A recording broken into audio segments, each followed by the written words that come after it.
Hello guys, my name is Eugene and today we're gonna talk about drum rolls in metal music. I'm particularly experienced in playing this genre, and since I had a lot of requests from you to do a tutorial on this topic, we will talk about single stroke rolls only.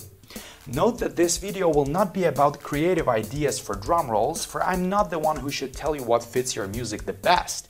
No need to say that the variations are countless, so I'd rather talk about some technical aspects that might help you to make your drum rolls easier to play. What are drum rolls used for? Drum rolls usually indicate a slight change of a part in a song, jumping to a different drum pattern or a change of melody, guitar riff. Sometimes a drum roll is played in the middle of a long section to keep things a bit variated. Other musicians avoid drum rolls on purpose to preserve atmosphere and hypnotize the listener even longer with the song's monotonicity. In any case, a drum roll is a sort of a signal for the audience, letting them know that something is about to happen. Space calculation.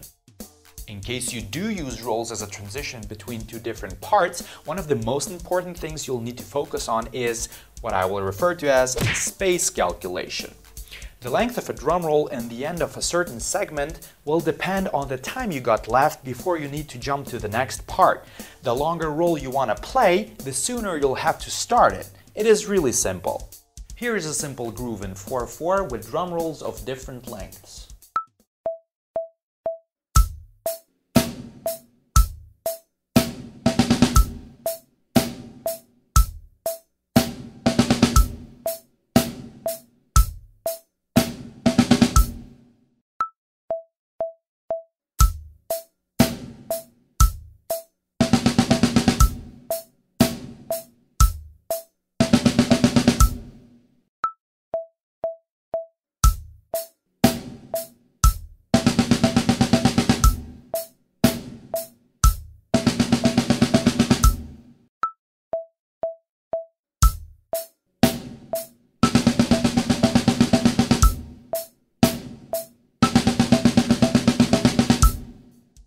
If you play a roll in the end of a segment, you'll be forced to free as much space as you need for that drum roll.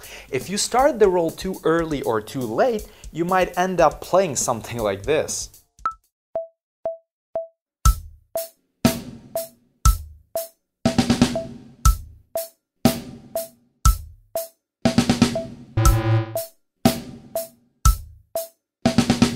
Or this.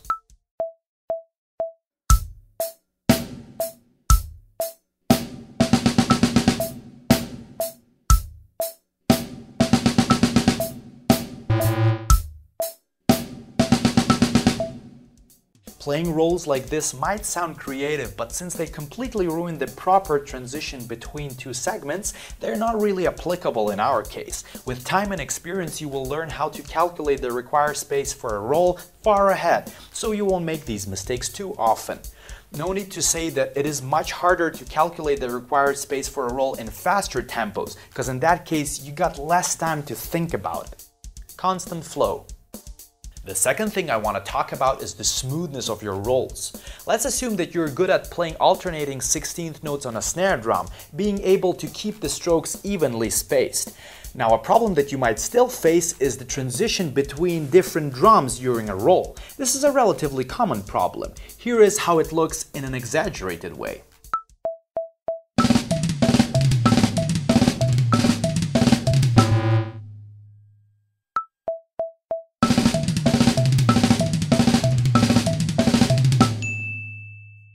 The break of flow is even more often encountered while using double bass in rolls. This happens because our hand and foot isn't synced as good as two hands, for example. Sometimes instead of this,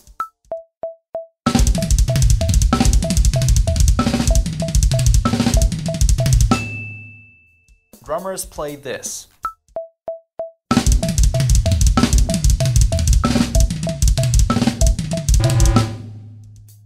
The probability that you will play something like this increases with the tempo.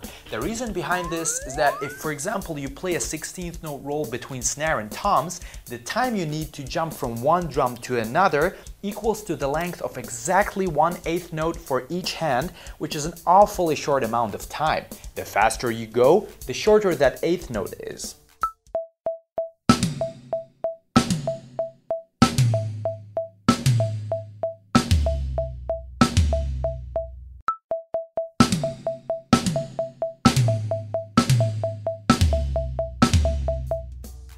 assure smoothness, you gotta practice any roll that you use in music at a very slow tempo and keep all the notes evenly spaced.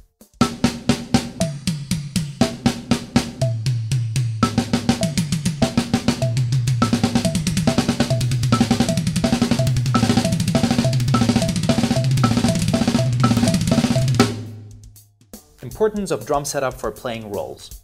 Practicing your drum rolls at different speeds is not the only thing that can help you improve them.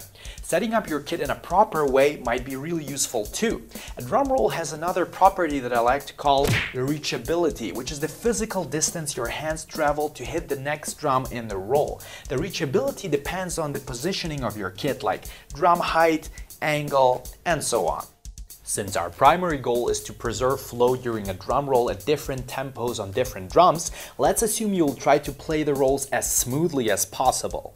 Keeping a constant roll gets harder at faster tempos, obviously. In addition to that, the more twisted and complex drum roll orchestrations you use, the harder it is to do it smoothly.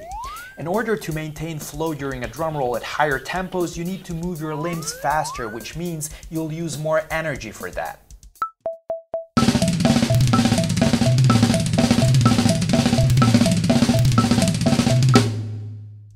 Furthermore, if you gotta jump from one side of your kit to another, you'll have to make the transition between drums faster, which is also more tiring.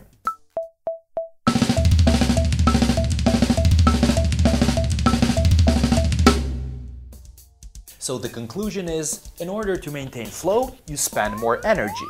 You will want to minimize that. Since playing at different tempos is inevitable, you cannot affect that. But you can make your job easier by setting up your kit in a comfortable way. The drum set configuration will affect the way you sound and feel during performance for sure. It is really individual for everyone, of course, but you should try to minimize the distance your hands travel while moving around the kit playing a drum roll. My personal taste and setup. Just a brief demonstration of how I like to set up my kit from a practical point of view. Although looks are also important on stage, I'm considering only the performance comfort aspect of this setup. Bass drums. If I use two 22-inch bass drums, I will pull them as close to each other as possible. I have been playing like this for a very long time and it's my preferred distance between my pedals. I have more or less the same length of my double pedal drive shaft. If I only use a single bass drum, then I put it where my right bass drum usually is. This also has to do with my snare and tom configuration. Snare drum. I have the snare relatively high and angled just a little bit towards me. There are several reasons for this. I don't want my knees to hit my hands during double bass.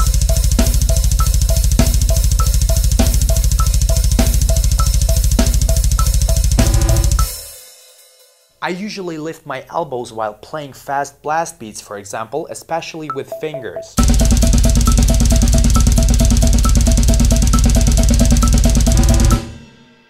Easier for gravity blast too.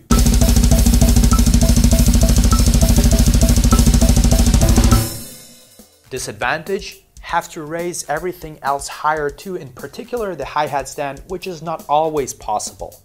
Rack toms. Personally, I like to have the rack toms mounted on a stand rather than attached to the bass drum. This way I can move the bass drum and toms independently, so I can have the bass drums further away from me, as I have shown this in my very first tutorial. I prefer the rack toms just a tiny bit higher than the snare and slightly angled.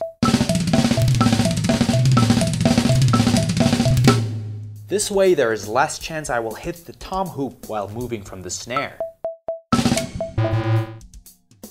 I prefer the Mickey Mouse rack tom setup rather than the two toms on bass drum type, for it allows me to jump from the second tom back to the snare easier.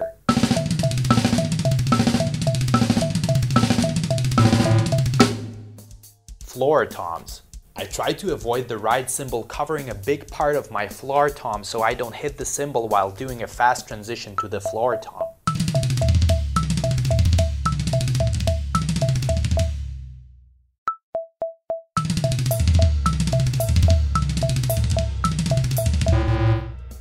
If I use two floors, I will move the second one just a bit away from me.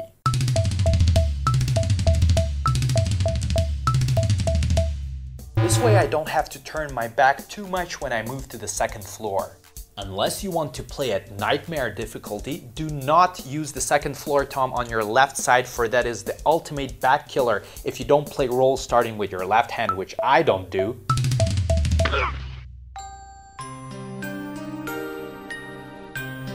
Cymbals. I like to have them pretty low and as close to me as possible, so I don't waste too much energy on trying to reach them, especially at fast tempos.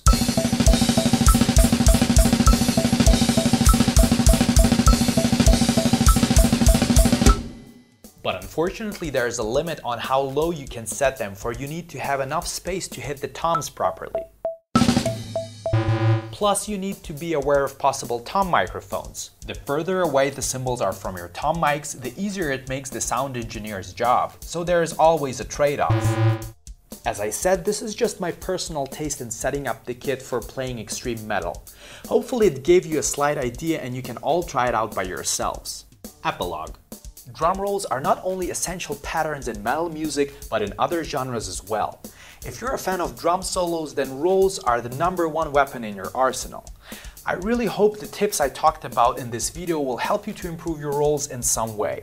Thanks for watching. Make sure you leave a like, share your thoughts in the comment section without too much hatred, and show this tutorial to your fellow musicians and friends. See you soon. Eugene out. Are you still here? Make sure you check out these as well.